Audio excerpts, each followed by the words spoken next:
In this lesson, we'll talk about typography, how we can change our fonts. So what I have here is a very simple example. It's just a text paragraph. And I'm going to start by talking about setting the size of the font the way we want. So normally on a page, you have a font size that's the default for the whole body of the page. By default, that's 16 pixels. It's just a unit that's used, to give fonts a size. You can make that explicit by doing it this way. Selecting the whole body of the page.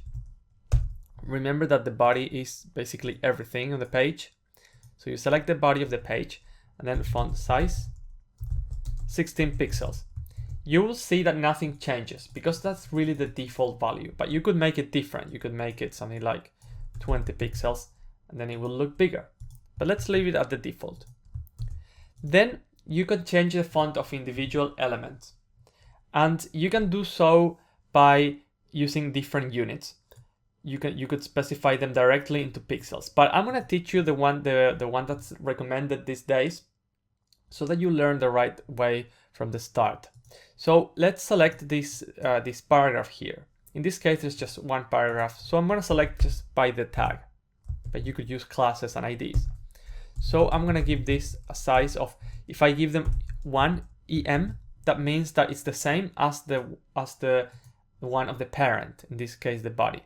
But if I give it 2 EM, it will be twice the value of this. So it will be 32.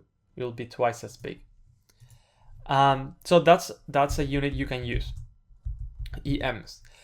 Now, if you had an element inside of P, you might start to have that problem where too many elements inside of other elements, and this is relative.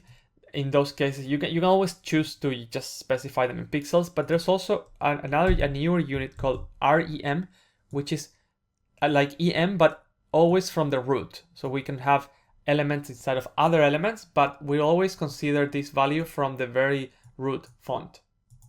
So we'll leave it like that. What if you want to change the family of your font? If you want to have this looking differently, you can use the font family property. And in here, you can enter just the name of your font. For example, you can say that this should be Arial. And if the Arial font is available on your computer, that's the font that we'll be seeing here. If the Arial font is not available on your computer, then you will just see the default font that we had before.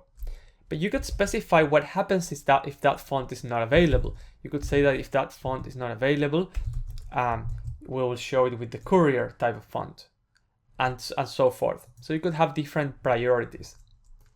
Now, what if you want to make your text, let's say, italic? But what if I only want to make just one word italic? For example, I want to make the word everything to be italic, not the whole paragraph.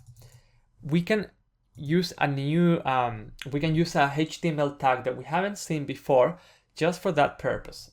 The span tag allows you to select basically a word or a sentence, but it doesn't do anything with it. It's only used for selections. Nothing changes when I want to add this tag.